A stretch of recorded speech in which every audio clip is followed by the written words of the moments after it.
The following is intended for mature audiences only.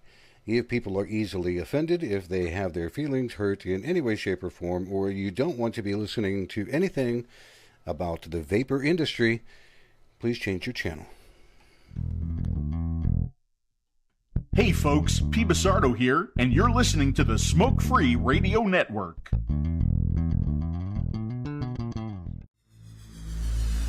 That was interesting.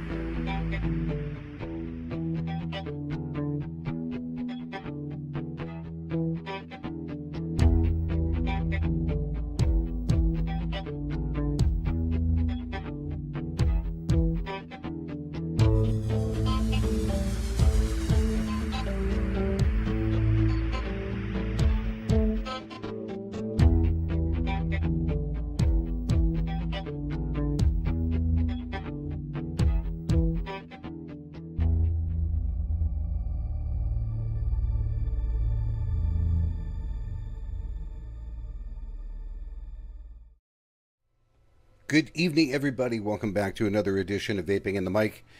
It has been an eventful week.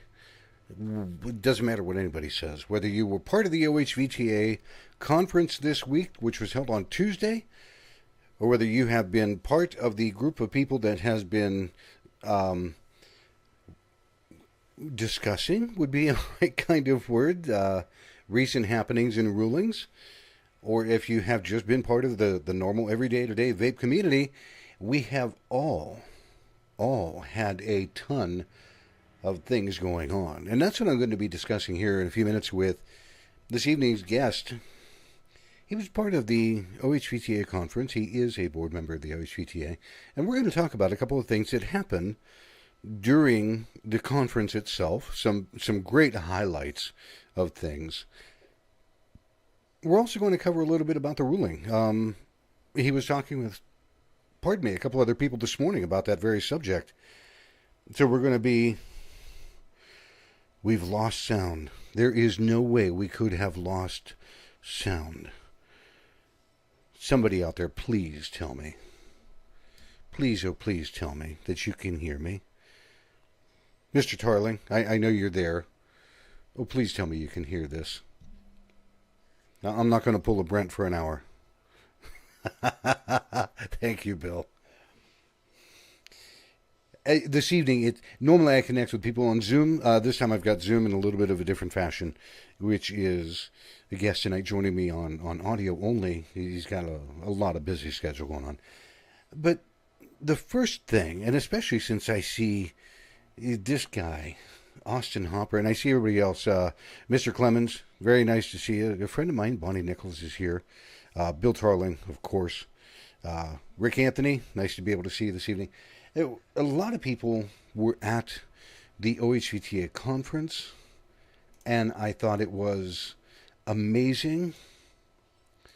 And as you can kind of take a look, one of the things that I was able to grab a picture of some of this, to where it's some amazing people in this in particular photograph. Dimitri Agrafiotis, Mr. Austin Hopper, and Mr. and Mrs. Orlando, Dolores and Nick. And I'll tell you what, being able to talk with these folks and spend the day with them was just amazing. It truly was. But the funny thing that you might see, the vapor industry is not without its sense of humor. Dimitri arrives and look what happens. It was an outstanding day. It truly was an outstanding day. So here's the thing. We had, and I'll ask, let's go ahead and bring our guest in this evening, and I've got to go hop through a couple of hoops. And I apologize, unfortunately, I do not have the phone lines connected tonight because I took all of that hardware with me when I traveled down to the conference. But this evening, joining me by audio, if you would, ladies and gentlemen, please welcome Mr. Bo McCoy. Bo, how are you, sir? Oh, I'm great. Thanks for having me on the show. It's a pleasure. I'm humbled to be invited. I'm one of those guys that has worked in the background for so long time and have always, just kind of supported everyone. So it's nice to have an opportunity to come on board and tell you what's going on in our lives and how we see things from our corner of the world. Absolutely. It for me it was nice because I've read a lot of what Bo has done. I have read a lot of things that he's done online. I know that he is a board member for OHVTA, but on Tuesday I finally had the pleasure to actually meet the man and to be able to talk with him in person. And Bo, that was just an amazing thing. What board do you have? What seat do you have for OHVTA? I'm the secretary for the board.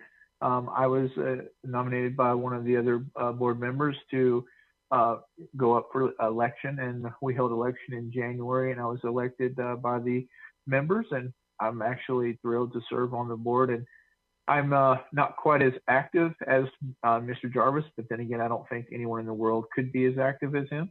I have worked myself to try to get more and more of my time so I could support them. But at this point, what I do is I handle all of the website stuff. I onboard the new members. I try to keep my head within touch and grasp of all of the legislation and stuff that's going on. I try to read and digest it as much as I can, and then where possible, I'll, I guess you could say, republish some of that so that it's in more condensed form for people to read. It is one of those things, and you're right. There are not many. You anybody might know a handful of people that works really hard in the vapor industry or as advocates, but there are not a lot of them. And the ones that used to be really active burned out, and they stepped away. So we've got a fresh face of things, but it's awesome that everything that you do and a lot of what you've written, they just absolutely. And the website, by the way, is coming along phenomenally. Of which earlier I read it from, oh, who was it? Matt Colley was talking about website design and being able to have an easier flow for membership and things like that. And I'm like, he really needs to talk to Bo. Bo will set him straight. But Matt was just thinking out loud in what he was doing. But if you get a chance, you might want to check in with him. Now, above and beyond that, let's talk about the conference for a minute. Okay. What was your overall perception of attendance and how the conference went? Having no baseline, this was our first official member conference. I thought it was a very good beginning. I was delighted to see people coming in from other locations, flying in specifically to be speakers, etc. I think what we saw was a very balanced representation of what's out there. It was a smaller representation one that what we could have had, however. I mean, out of the 150 members that we have, I think 35, 150 members that we have within the OHBTA, it would have nice to have gotten, 50 or 100 of those there. Mm-hmm. However, it was the very first conference. So there's absolutely no criticism, in my opinion. I simply think it was a great beginning. And you have to give all credit to James and the team that are actually in Columbus. They do a wonderful job of setting things up. So James and Jerry get all the credit for setting it up. I think it went really well. I would agree. James did a remarkable job getting everything set up, getting the members that were there to speak, getting everybody moving, and then attracting other members to be able to at least be there. To me, the entire conference was something that was massively important. It is a huge step forward for Ohio Vapors Trade Association. To me, simply because we are now setting a stage at least once a year to where we're all going to get together and be on the same page, hash things out, talk about things, learn things. The speakers that we had this year were phenomenal. I was just blown away by some of them. There's no doubt about that. We had Representative Doug Green come in and speak to all the people that were in attendance of OHVTA. What did you think about him? I tell you, I don't think I've ever met a more humble, down to earth public servant than him. I've met some in the past that, come across, quite arrogant and very stoic. This man was very approachable, very amenable to discussion, shaking hands, smiling. I I think we're just completely spoiled to have him in our corner. And Ohio should be truly blessed to have a gentleman of his caliber working on their behalf. So if I remember this man's district, he would have my vote continually. I think he's a fantastic asset to the vape industry, but also he just seems to be a good and decent, genuine human being. In that, I would wholeheartedly agree. And listening to him speak, he was not your typical, I'm going to stand behind the podium and address you. And I've seen a lot of that from a lot of politicians, especially politicians that are at least my age, 50 and over. You get into a political cycle where you see somebody that's 58, 62, whatever. They're the podium style speaker. They stand there, they talk to you or at you, and it makes you wonder, like, what's really going on. But this guy's moving around. He's speaking to individual people at times. He's sitting there, he's talking with you. Some of the things that he brought up were just amazing. He even commented one of the best practices that he's seen that he would hope other stores, other places, other memberships would do. He goes, there was a 50-year-old that came into one of James Jarvis's stores. A 50-year-old who had never vaped, and James turned him away. He didn't need nicotine. He had never vaped. He had never smoked. There's no reason for him to start. And James just said, you don't need this product. No, I'm not going to sell anything to you. I'm sorry. And Representative Green was floored by that. Here's a guy that could have made a sale, could have made an easy sale, could have sold him zero nick, and said, you've never smoked, you've never vaped, this is not a product for you. And he said it would be nice if other places, other stores could implement some best practices like that.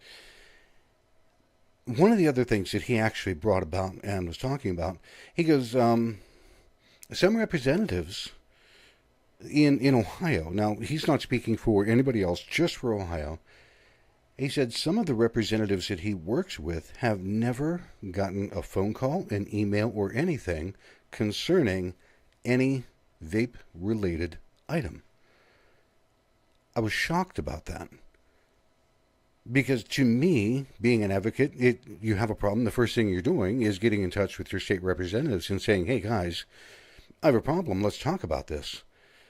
And yet, here he is saying we need more people to get in touch with their state legislator, their state reps. Some of them have never heard a word about vaping, good or bad. What did you think about that kind of a statement coming from him? It makes me sad. As a board member, as a person in the vape industry, as a person who has a heart for activism, who has a heart for just helping people in general, it makes me very sad to know that there are reps that have never heard from a constituent. It's just astounding the level of apathy that exists within the consumer base, and even for that matter within the professional base.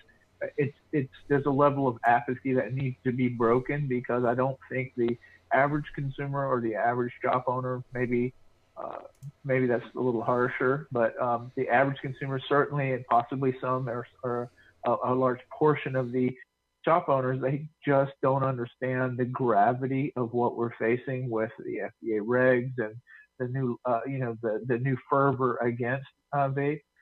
People just don't quite get it. And even as a shop owner myself, as a manufacturer myself, I try to push that information out to in a kind of a loving, caring, fatherly way. Hey, you really should take a minute and look at this, and call this number, look at this link. We've done everything we can on our side to try to force that to take place. There seems to be that level of, it doesn't affect me, so therefore I'm not going to give you my attention. Yep. Let me say one thing, though, if you don't mind, back up just Sure. slightly from something you said about James. You mentioned James working with in some of his capacities and him having rejected that sale of that 50-year-old man.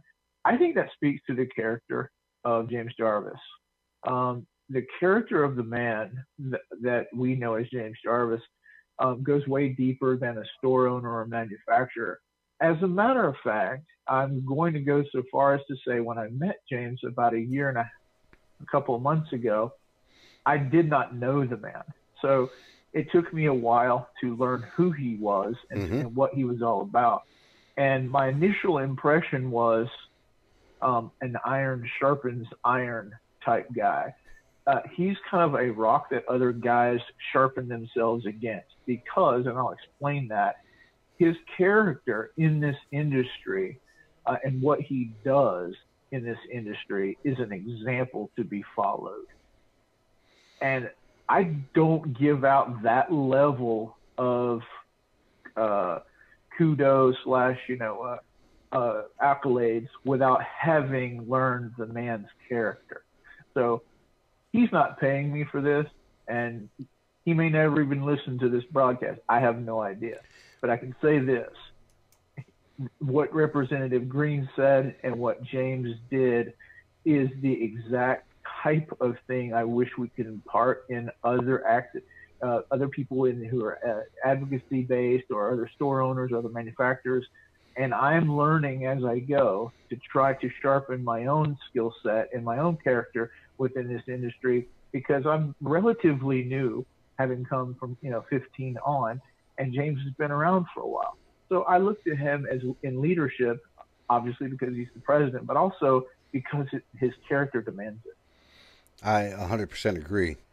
And yes, he's actually in the chat room this evening. Oh, well, he can buy me lunch. The first time that I met James was at the, oh Lord, Vape Expo in Columbus 2 years ago. And you're right. It takes a few minutes to get to know him, because if you were just to look at him or judge him by some of the people that he may associate with, you might go, "What the fuck is this?"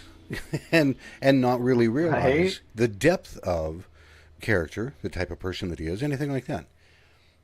But I agree. It exactly. Is. So. Yep. So I think he's the perfect man to lead, and he's a perfect man to lead by example. So Representative Green bringing that up is nothing shocking to me at this point.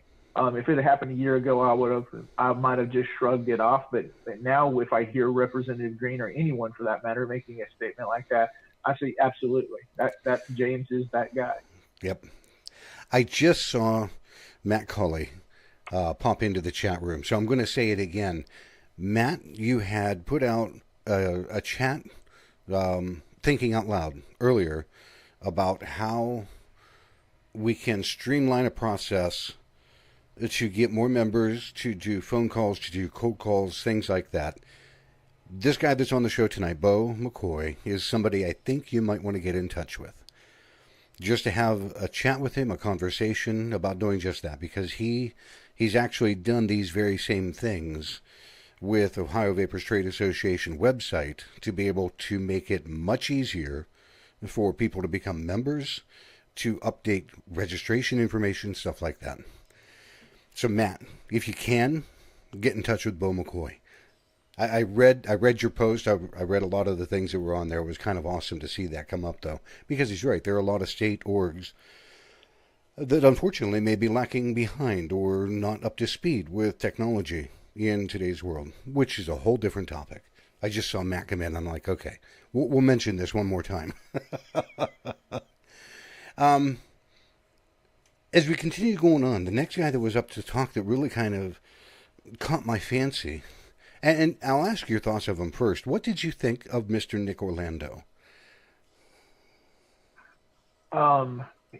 Awe-inspiring is the first phrase that comes to my mind. They say the proof is in the pudding, right? So, well, in this case, this man is 26-0. Yep. And when he speaks, he's like, E.F. Hutton. You better shut up and listen. And I don't know anyone who would disagree with the statement I just made. And if they do, it's because they don't know who Nick Orlando is and they don't know his track record. And frankly, the man commands respect for what he's done, not only because of his track record. Let's say his track record was half that. The fact that he's still in the fight and fighting and willing to come from Florida all the way to Ohio just to tell us how to, sharpen our swords. You got to give the man respect. So I think he's just one of those guys that I immediately can click with from a distance. And, I don't know him, but I can say this: he commands respect simply by his efforts and by his track record. I would agree. People call him the Godfather, and if you look at him, and he has a serious face on, he looks like he's part of the mafia, and he looks like he's going to slit your throat if you talk against him or something like that. But when you talk with the man, he's very passionate in what he's saying and his beliefs, but he still takes time to listen to people, which totally threw me for a loop. In the after-dinner reception, I had the chance to sit and talk with him for a while, and it's just amazing to listen to him. There was something that he said that struck a nerve, and you and I spoke about this before we got online. His quote that he said, I had to write it down. He goes, there is a difference between an active membership versus just having a lot of members. Because his membership in the Florida Smoke-Free Association for a while was very low. I think he's up to 100 members now between stores and manufacturers. And for the longest time, he didn't have that number, and yet he was still maintaining a track record that is to die for. It just blows me away by what he was doing.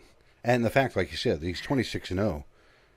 That's no small feat, anybody. That is no small feat. Yeah. This guy deserves some sort of, recognition, beyond the scope of our conversation and even beyond the scope of the OHVTA. I mean, I would think a national organization should probably recognize this man's effort. It's just tremendous. One thing that you said, to kind of piggyback on it, just so you can understand a little bit of my history as well.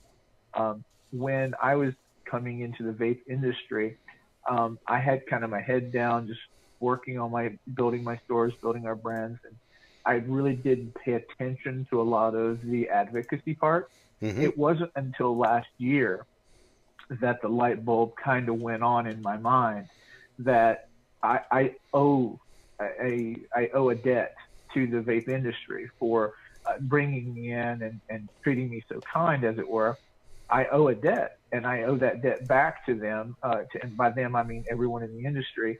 And I had not played my part and done my part. And so as of last year, I was that silent, supporter who wasn't giving any money or doing anything. So I changed my attitude towards not only advocacy but activism last year, and I jumped into it, with everything that I have.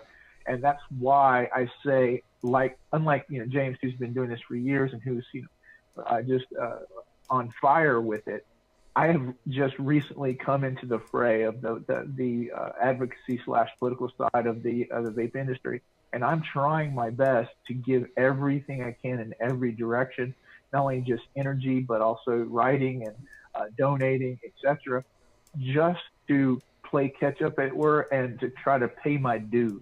I felt like I didn't pay my dues the first couple of years, so I'm, as it were, catching up. And so if you catch me talking about the fact that I feel like I haven't done enough, that's my reference, is because I came into the advocacy much later than some. I'm the same way. And I honestly, I can get exactly where you're coming from.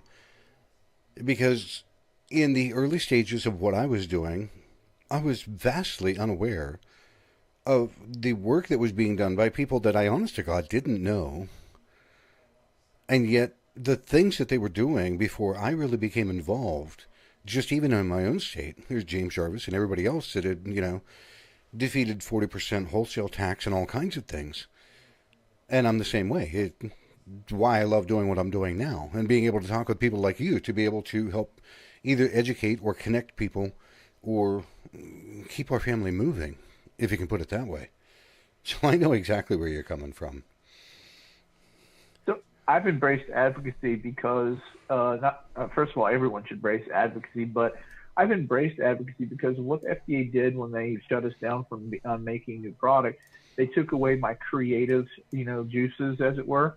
I was like a crazy mad chemist in the back, just making stuff. And then they told us we can't do that anymore. Okay, fine. So I'm going to take those creative ideas now and put the energy that I was putting into creating new juices and flavors and product lines, and I'm going to try to put that energy into advocacy, which means I had to learn how to be an advocate, had to learn what that was, and had to learn how to step into that role.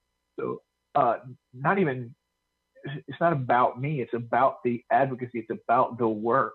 So I'm learning how to do that and how to be effective and how to support. I literally told Charlotte, our PR person for the OHPTA, the other day and I apologized to her. I said, I owe you an apology. She couldn't understand why I was saying that. And I said, because I don't think I've ever said thank you for what you do. She reminded me that we pay her, but I also said, but you don't have to do it. You've chosen to work for us. And that's kind of where I'm at with the OHPTA. I don't have to do this. I'm choosing to do it because I feel like it's worthy. It's necessary. It's what we should do as human beings. It's what we should do from an industry that's paying our bills. It's what we should do for an industry that's helping me keep my kids, in tennis shoes and etc. I owe a debt because I want to make sure that no one suffers from COPD and heart disease and lung disease like my mother. And I don't want people who are 18 to feel like it's their rite of passage to go smoke. But I want them to have an option that's much healthier. I'm not trying to force them to do that, but I feel like if I can get out here and keep this thing legal for everyone and keep the option available, then at least we are saving 1 or 2 or 10 or 10,000. Yep. And that is the primary purpose that I know people that are actually activists, if you want to call them that, people that are also advocates, people that care about the industry, are the ones that are still trying to get people to stop smoking. Those are the people that matter. And I'll put a picture up here in a little while of the entire group that we had there. It was just amazing. Now, after Nick Orlando gave me, and he gave it, I take it personally because I felt like people were talking directly at me, which was just an awesome kind of thing, but they were addressing all of us. He said a couple other things. He said, number one, in fighting with and fighting for the vapor industry, you've got to take it to where they are, your state capital. Go face to face with these people. You can't just call them all the time or just email them. You need to be face to face. He said, you've got to do it on a one-on-one. He goes, because that'll make all the difference in the world when it comes time for them to remember something, because they will remember you being there and they will remember your face. They may forget your phone call or your email, but they won't forget you. As a matter of fact, Representative Green turned around and said, the best time to catch any of your representatives is when they are back in your hometown. He said if they're in a recession to where they're in your hometown, back in their own district, call them, make an appointment, go see them. He said that even has much more of an impact because you're taking the time. He goes, that shows them you are a constituent. You are concerned because you're taking your time out of the day to go see them while they're there. And then you couple that together with Nick Orlando saying, go see them face to face. It was amazing. Absolutely amazing. I couldn't agree more because it goes back to relationship building. For example, I would not, I'll reference James one more time. I would not know who James was or what he was about had I not spent some time with him, had not talked to him, had not, I guess rubbed elbows and shared a beer with the guy. I would not know who he is, and I would not have known his philosophies, etc. And let me give you an example. I don't know Fig Ramsey at all personally, but I know what that guy's all about by watching some of his videos and all the things that he does, or anybody for that matter that has stepped up to this industry. It's just two of the examples.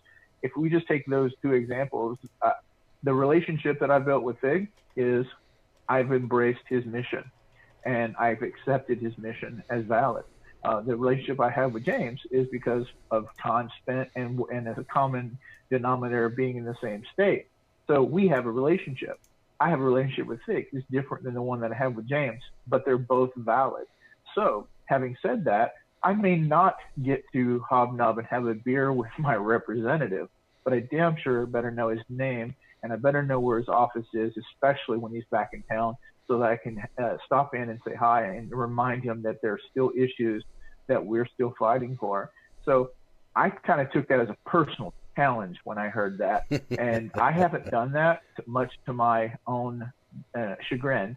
I haven't done that yet. And that is one of the things that I feel I have to do now. I'm going to have to just buck it up and go do it. There are times that it may take a little while to be able to do that or to be able to find the time, but listening to both of those men, and one being a representative himself, Doug Green, coming from someone of his stature, and then hearing something that backs it up from Nick Orlando, see him face to face.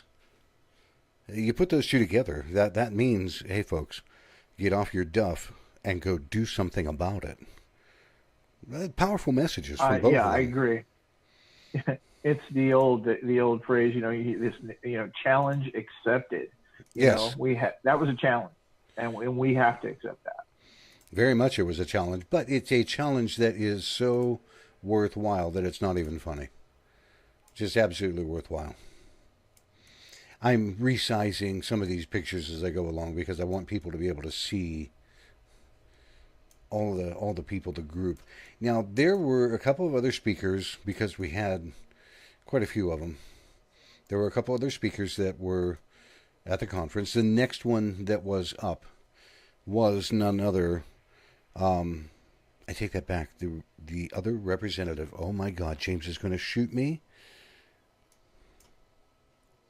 Mr. Eklund, if I remember correctly. State Senator Eklund. Thank you. Yes, State Senator Eklund. And I did not get a chance to write down. He was so engaging because he's walking back and forth, looking people in the eye of all these tables. He's walking around and addressing people on a personal basis and asking them questions. And people are sitting there. Thank God nobody froze and sat there and went, because he was engaging everybody. And I was so busy listening to him, I didn't get a chance to take a lot of notes. But even he was to a point of saying, go talk to people, go see people, go do something. It was amazing to be able to listen to one gentleman that is representative and the other gentleman that's a senator. Two different houses, very much the same message coming out of both of them. It was amazing. I wonder if we could take those two and say that they might be the exceptions to the rule, but I would be willing to bet that they're not. And the reason why I would say that is these two gentlemen are obviously seasoned politicians and very astute at what they do.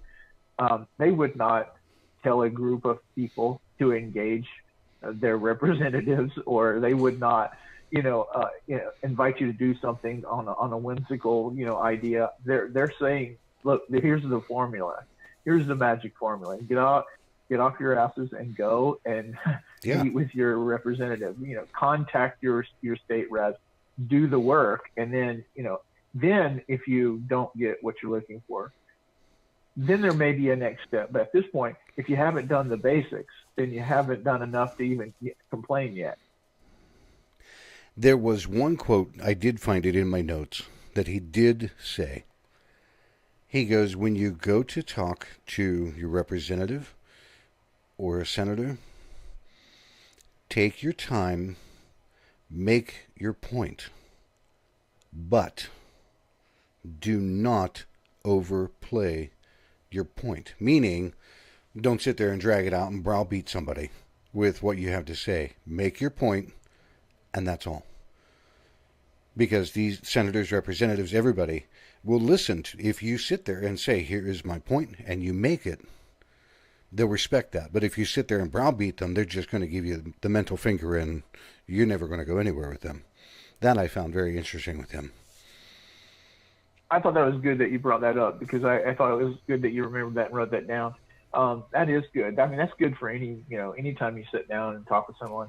Make your point, have your fun, and build your relationship, but be professional and be to the point. Don't allow your emotions to take you to a place where you shouldn't be. Remain professional and just speak from the heart.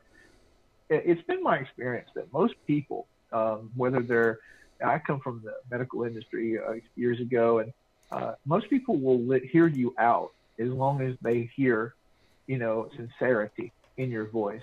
It's only that fake polished, here's my canned response to, everything you're going to say.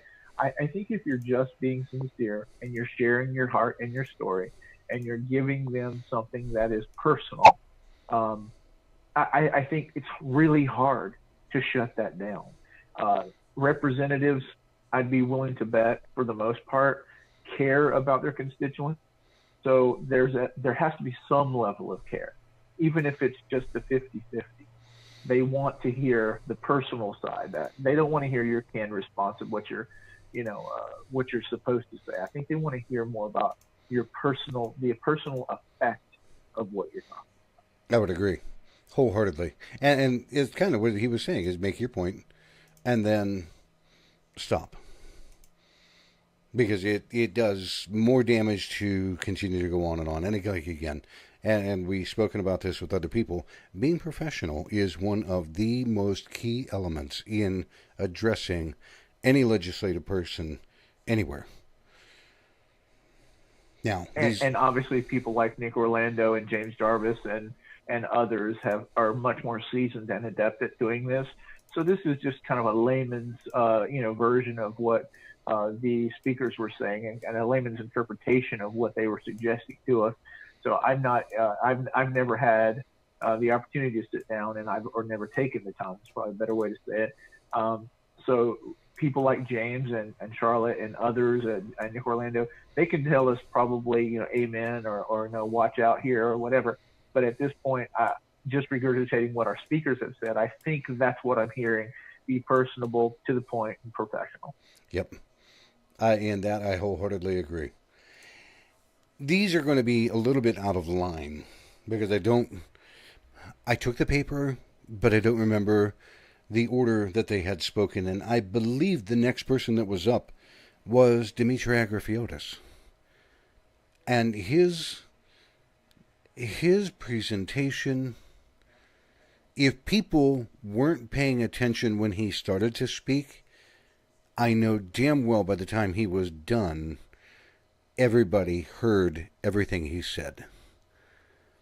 Because anybody that was there will remember for the rest of their life, how did we go from 036 all the way to 50? I know everybody will remember him saying that. Tell me what your thoughts were with Dimitri. That was a point that he made that, if we would have been in a shouting church, I would have jumped up and said, amen, Mm-hmm. Let me just say why I agree with what he said. Not only is he 100% real in that statement, it is my opinion that some of the higher NICs and higher NIC pod systems have contributed to a climate and or a narrative that has been set us up for easy pickings, if it were, because we're selling these devices with 50 mg salt NIC, and we're saying, oh, but it's like a 12. Don't worry about it. That sort of thing. Frankly, we need to just realize that 50 salt NIC is 50 salt NIC, and it is delivering a higher nicotine content. And none of us are doctors, and none of us have the right to say what it's doing to our bodies. What we should be saying is, use at your own risk. This is a product that's available. It's one of our options. It does have a higher nicotine delivery system, and but there are other options, 0, 3, and 6, etc. over here. So this is simply one of your options. But to push someone towards that option, or to say that that is the option for them, I don't think that should be our job. And I think and Demetrius really hammered that home with one clear statement. To go from 036 to 50 was pretty much a shot at the bow of every vape shop and every manufacturer, and we should have heard that. Now, luckily, I don't have myself personally. I don't have anything that I manufacture that in that realm, but I have sold it, and we do sell it. So I really had to take a deep gulp when he said that. He's right. It was true. We bear some responsibility. We bear some responsibility here. And it was true. You know, his vocabulary, thank God, he is a man that is plain spoken and will use obscenities in his vocabulary. I try to steer clear of sometimes, even while I'm doing the Vape Radio Show, but he's very passionate when he's telling you the things that are going on, and especially when he said, you know, going all the way up to 50 milligram. And he brought up something else. He was talking about political action committees and PACs and super PACs. He said that the Juul company employees created a PAC. And what caught me was their group, their PAC, have given money in donations to 28 different state attorney generals. I'm like, holy shit. You've got to be kidding.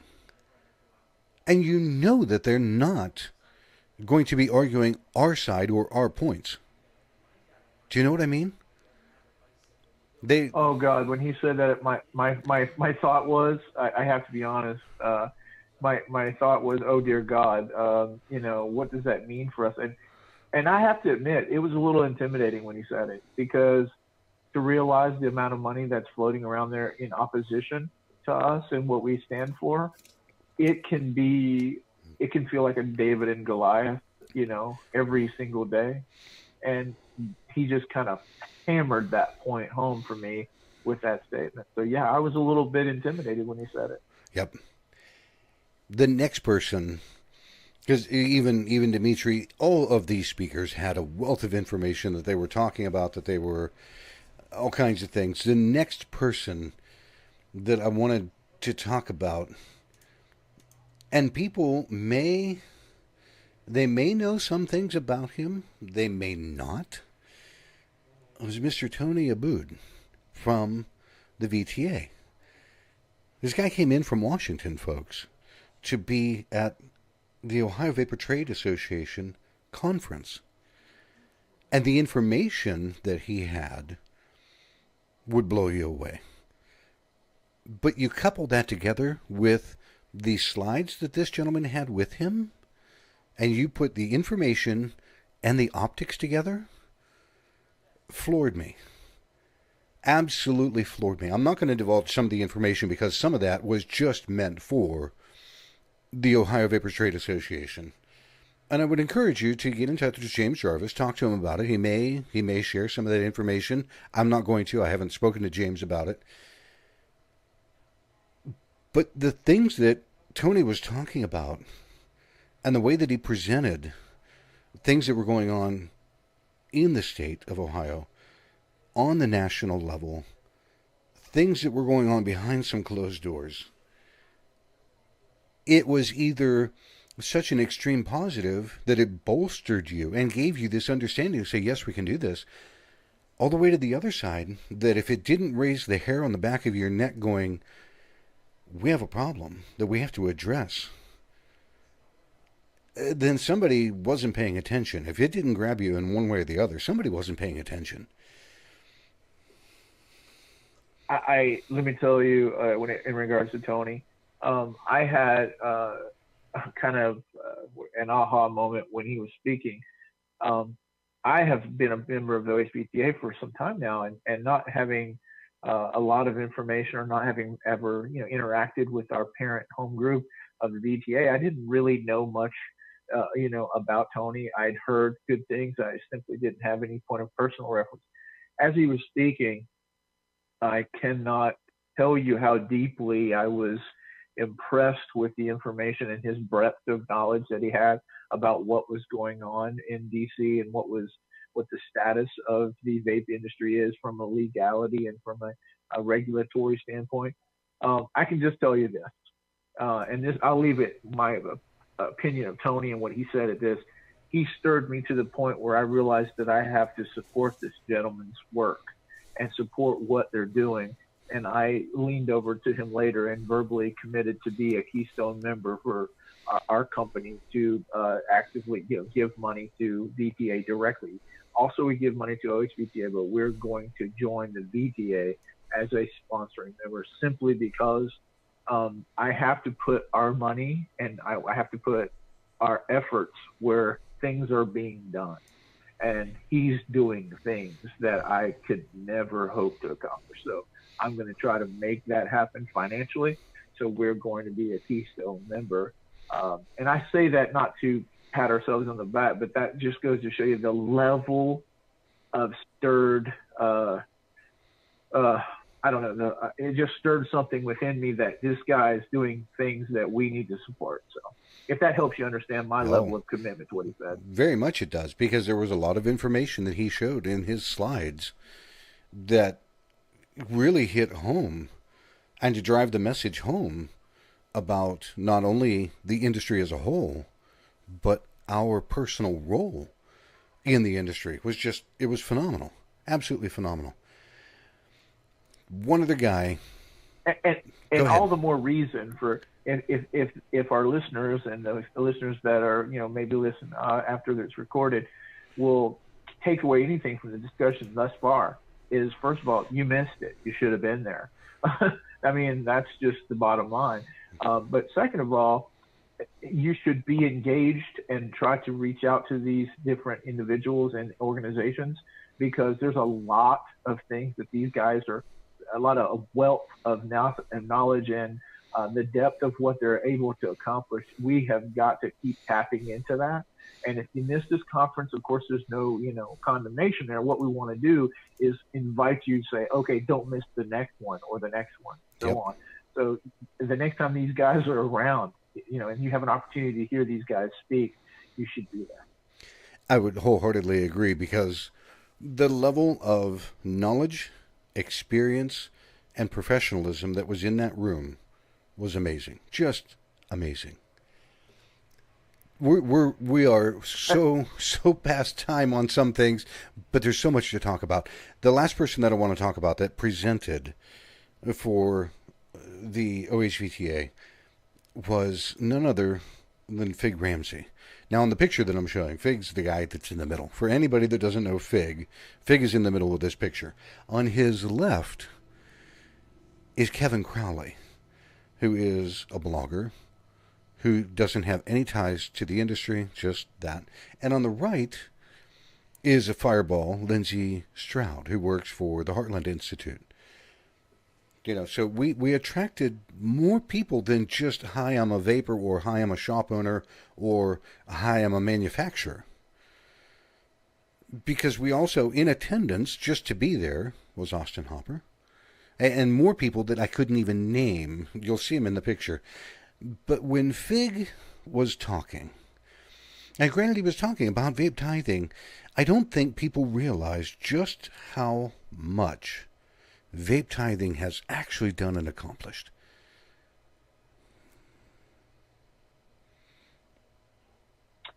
I checked myself real quick, because one thing about Fig that I learned about Fig is that he comes across as a disarming, human being. When you just meet him, you just gotta like him because he's funny and fun.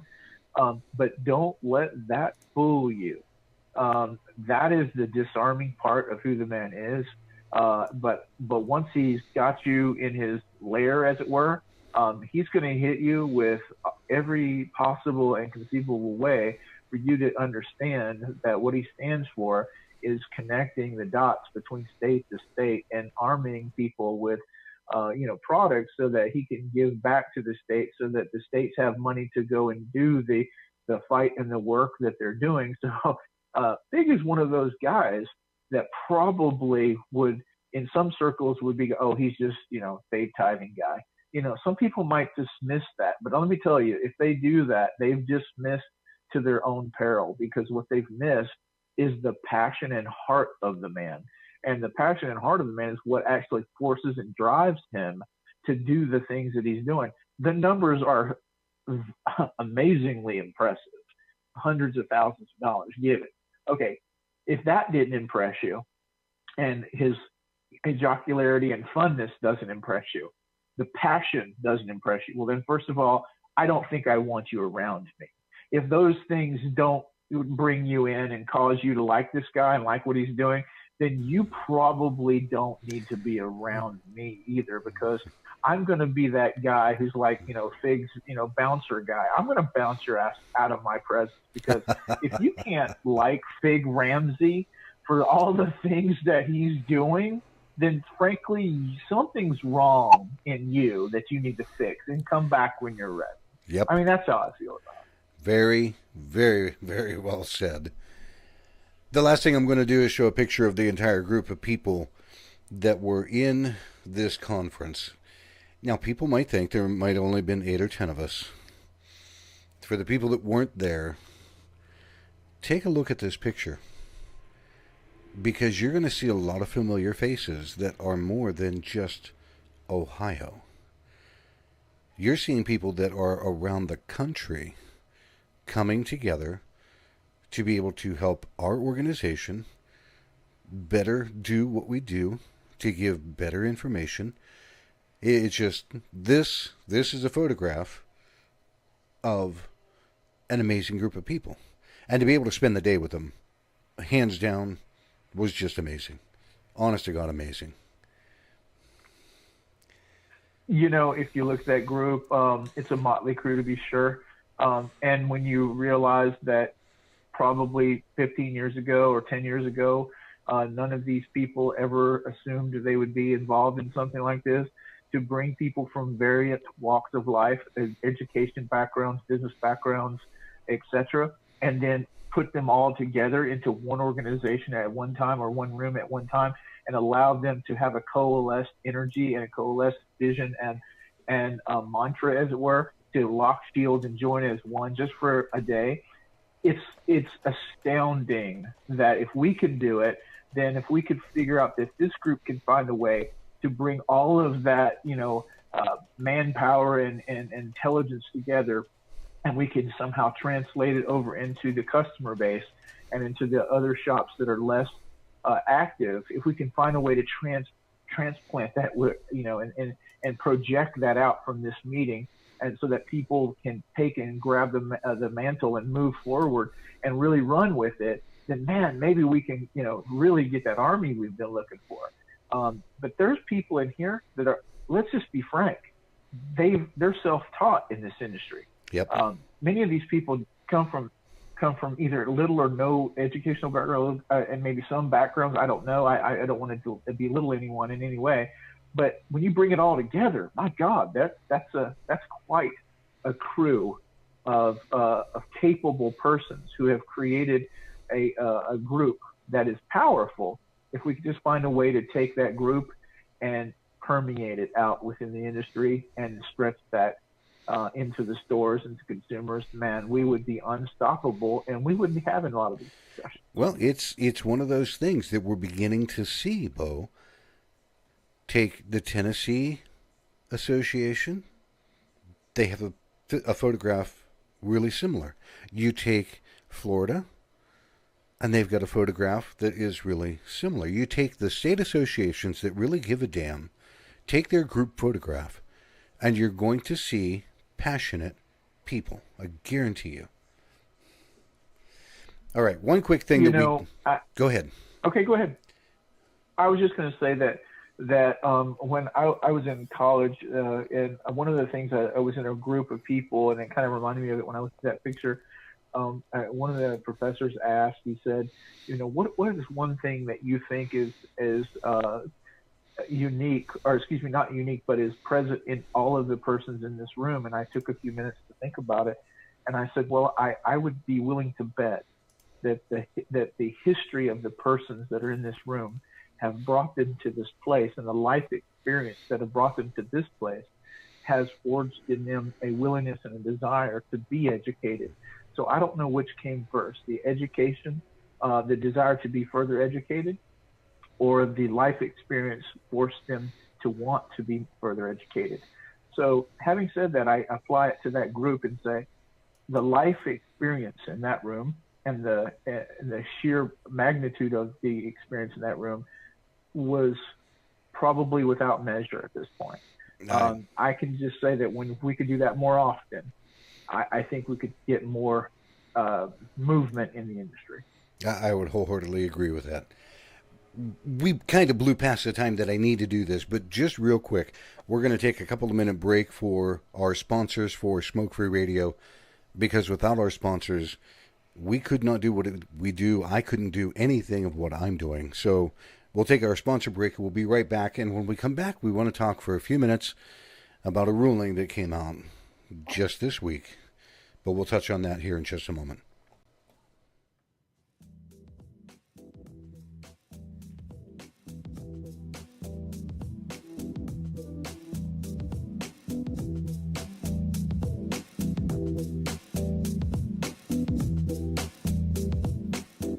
Hey now, this is Dimitri with Smoke Free Radio reminding you to please show some love to our wonderful sponsors. Without them, there would be no Smoke Free Radio, and they are as follows.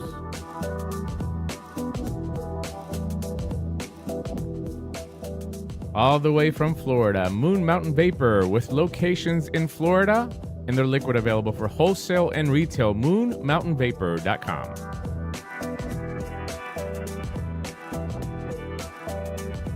Some of the best custards and tobaccos on the market from the Brickwills Vaping Company.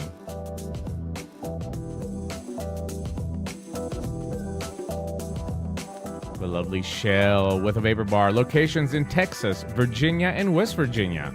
And of course online at thevaporbar.com.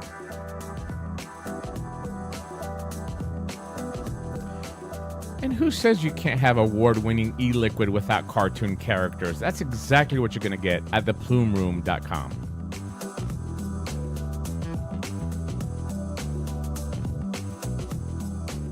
And finally, of course, the Vaping Advocate magazine that has generously provided the telephone lines for you to communicate with us. Thank you for your support.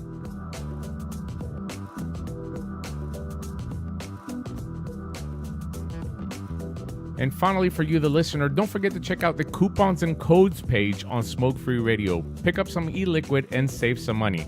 From all of us here at Smoke Free Radio, thank you for your continued support.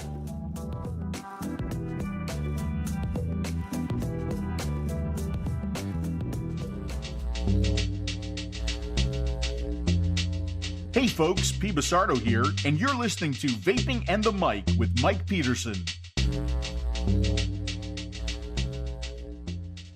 Coming back from our sponsor break, even though it was a little bit later in the show than what I truly like to do, we covered an awful lot. This evening's guest is Mr. Bo McCoy. Bo is the secretary for the Ohio Vapors Trade Association. Bo, you also are affiliated and run a couple of vaping stores yourself, correct? Yeah, I'm an owner here in Ohio. We have 6 stores in Ohio, in Central Ohio. Mainly towards the central and south. We have a wholesale company for our own juice lines. We have 27 juice lines with about 200 flavors. That's how, the first couple years of my life in the vape industry were. I was supposed to focus on those things. And again, about a year ago, I kind of came up from the dungeons and started looking around and realized there was a lot of work to be done. So I've since put more and more time in the industry, in advocacy. So that's while I have the stores and I have the other things, at this point I'm focused more on the advocacy on. That's the way to do it too. Now, I want to segue right into, because I'm not going to keep you too much longer. We've been on the phone for a while already. You mentioned earlier that you had a conversation with some people about the ruling that came out from a judge in Maryland. And before I say much of what I'm going to say, what was your consensus about that? Uh, Everyone's a little bit nervous. Everyone has, a sense of, what does this mean? You know, I have to admit, when I first read it, I had a little bit of a panic attack. I went and finished reading it, and I still didn't abate the panic attack. But the consensus is that the FDA has worked themselves into quite the pickle. Declared that teen vaping is an epidemic, and in so doing, they created a framework where they are now required to do something about it. And because they were not ready, they have become overwhelmed by all of the requirements of PMTA. And at this point, they're not ready even still, even with a judge ordering them to do so. They are not ready. I don't think they were ever expecting the magnitude of, probably were completely living in denial at how big the industry actually was. So they're kind of stuck at this point, and no one really knows how they're going to respond. But that's kind of where we are at this point, where we feel like they've dug their own grave here. Now they've got to find a way to get themselves out of it. I would agree. It's a couple of things that I want to point out. And I listen to a lot of people, and I pay attention to what they're saying. And one of the first people that I listened to, because he did a live broadcast as he was coming back from talking with legislators in Tennessee, was Dimitri Agrafiotis. And he had Matt Cawley on that live feed at the time. And the consensus between the two of them were much to what you just said. They are over a barrel. They are not prepared. But the overwhelming portion that I picked up from all of that was this is not something for the industry to go into panic mode and drive over the cliff. Because the way that things are probably going to fall out, and I say probably, I'm not a lawyer. I have no background to give anybody to say, by God, this is what's going to happen. I need you to listen to me. They probably are going to appeal, and this is going to take time to work out. Just because a judge said you've got 15 days does not automatically mean that the FDA is going to go, oh my God, we've got 15 days. What are we going to do? Not at all. The second thing, the Vaping Legion did a rather lengthy show last night on the very same topic. And they had a lot of very good, serious information. And I would encourage people, take the time, go listen to what Dimitri had to say, what Matt Cawley was talking about. Go watch the Vaping Legion show. It's on their YouTube channel. But pay attention to what these people are saying, because you'll get the overwhelming understanding. Is it a thorn that has possibilities to create havoc? Sure. Is it something that means you have to divest yourself of everything in the vape industry right now? Not really. Give it time. Let things come to a natural level once again. Somebody rock the boat doesn't mean we all need to fall out. Would you agree with that, Bo? Yes, I have to admit I had to talk myself off the proverbial plank. After I heard about all that, I was very nervous, very scared for a few minutes, and I allowed myself to calm down and read it and balance it with what I know of how things actually go in the world. So I agree. I think the most important thing right now is for the entire vape industry to center around a couple of key points. And I mentioned that this morning when I was talking to the guys at Vape Radio. I said, we should really just focus on one big thing. And the one big thing is, right now, everyone looks at vape as being tobacco. If we would focus all of our attentions on counterbalancing that one singular thought, and we tell everybody vape is not tobacco, tobacco is not vape. If we could hammer that message home in the corners and crevices of the United States and across every social media, if we could do that and join forces on that one topic, it would have a huge impact through social media, and it might actually cause some people to start asking the right questions. Right now, we're fighting on the left, the right, the center, etc. I think we just need to focus ourselves and have a focused plan of attack, kind of like, the movie 300. We've got, get everything pinched into one area and let's focus on that one area. And so it's my opinion that the key to this whole thing, this whole house of cards the FDA has built, is built on the fact that we are a tobacco product. If we fight that and we win that, we've won the entire deck of cards. I would agree. I very much agree. Had a message from James Jarvis. I apologize to the people that are in the chat that are wanting to utilize the phone lines. Tonight was a night that was just kind of crazy. Getting back from the conference, I did not have time to get all of my equipment set back up. As a matter of fact, I had an online meeting just that ended minutes before I tried to get the show set up. But you're right, Bo, because all of this it's a balancing act that we are given yet another opportunity to really educate people, the public, legislators, the Center for Disease Control, everybody. We can re-educate them and say, here is what we are, and here is what we are not. Now, I had a conversation with somebody this morning, and they were saying that as much as the legislators and things are upset with the vaping industry, they're even more upset with Juul. And I took that as a very good sign, because they are now differentiating Juul from what we consider the normal vaping industry.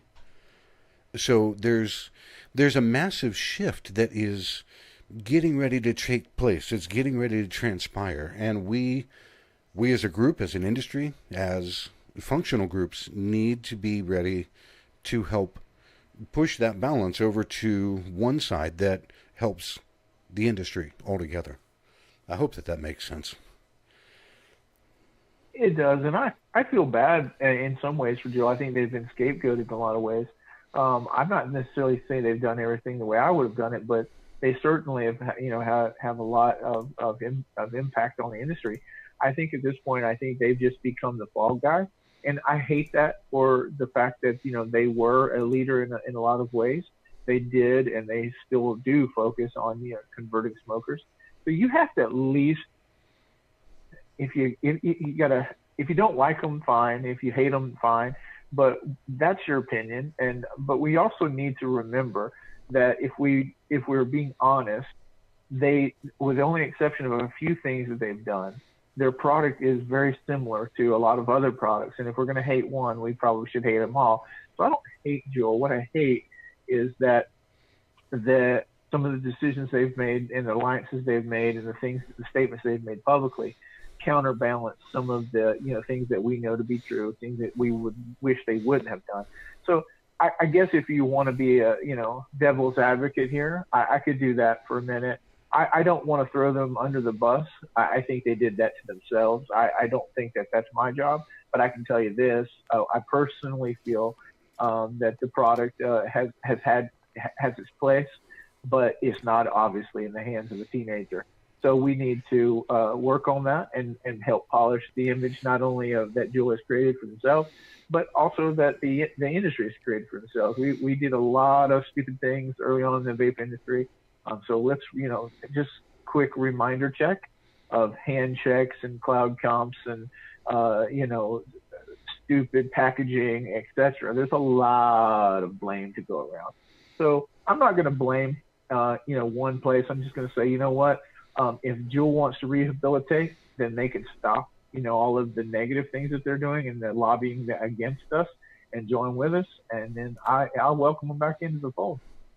And that's one of the biggest things. I tell people I personally don't like Juul as a product. It's not for me. It doesn't fit what I am, what I do. Will I admit that it is a tool to get people to stop smoking? Yes. Given the option, will I hand somebody a Juul if that's all they wanted to stop smoking? Yes, I would. But then I would turn around and say, now that you've had that, let me show you something that's even better. Because even Dimitri had said, converting people from using a Juul into other pods or into other open devices that has a ton more flavors that will help just the same is got to be one of our biggest goals as well. Absolutely. So, and his statement and my statement are not too far apart from each other. It's simply we just need to realize that theirs is a product that has been in some ways adulterated by the teens, and it's taken and perverted it and made it something evil. I don't think it was ever intended to be evil by the company. I don't think the company set out to be the poster child against teen vaping. I don't think they said that. That was never their plan. And if it was, then shame on them. But I don't think that was the case. I think the media, the FDA, and et al. Has caused this, and we could have saved them had they jumped behind us and supported us in the way that I wish they had. But since they haven't, they are, of course, leaders in some ways in our industry still. So it's one of those situations where we just have to accept the fact that, if they can fight with us instead of against us, we have to still kind of, accept them. And I would agree with that. Well, Bo, in closing, is there anything that you would want to tell people this evening? It's a privilege to be a part of this industry now. I came into this industry feeling like I was not really a part of it, having never been a traditional, deep smoker or anyone who has smoked for any long period of time. I now have, seen and developed a true love for the people that I've met in the industry. There's some really good people. So I appreciate OHBTA allowing me to serve on the board and the people that we serve in the constituency and within our own state. It's a privilege to serve them. I appreciate you allowing me to be on the show tonight as well. I mean, it's really awesome to be able to kind of just share your personal feelings about some things. And then also just to thank my state leadership and James and of course, we haven't mentioned Frank tonight, but I just want to say, thanks to Frank. He also does a lot of work for the industry. Frank Cahill, our vice president, as well as all of our board. I'll get in trouble if I start trying to name them, but I'll just stop at those two. And then all of our speakers and all of the reps that showed up at the meeting. It was truly good for a first meeting. I don't think we could have expected anything better. So thanks again, and it's a privilege to be a part of the industry. I appreciate you taking time this evening to sit and kibitz with me and talk about things that were going on at the conference and to gather your thoughts. That way people are hearing you giving your thoughts about what was going on at the conference, not just me. Here was somebody else that was there, and they were able to be in the mix of everything that I was in. And the picture that I've got up on the screen right now, again, is the group picture for the Ohio Vapor Trade Association first annual conference. And folks, I'll tell you what, I'm glad that I was part of it. Just to be in that room and to listen to people and to interact with people during the conference, during lunch, during the after party, the legislative reception. It was amazing. It was literally amazing to talk to other manufacturers, other shop owners, people that work on a national level. It's just amazing, simply amazing. Although I appreciate you taking time to be with me this evening. I really do. I hope that people were able Thank to... you, Mike. Oh, my pleasure. Honest to God, my pleasure. I hope that people were able to listen and garner some information. And again, don't drive yourself over the cliff right now. Now's not the time. Give it a few more days. Wait and see how things pan out. All right. For everybody else that's in the chat room, for everybody that's going to be listening again through the podcast replay, the guest this evening, Mr. Bo McCoy, the Secretary of the Ohio Vapor Trade Association. It has been a great evening, and we will see you all again next week on another edition of Vaping on the Mic.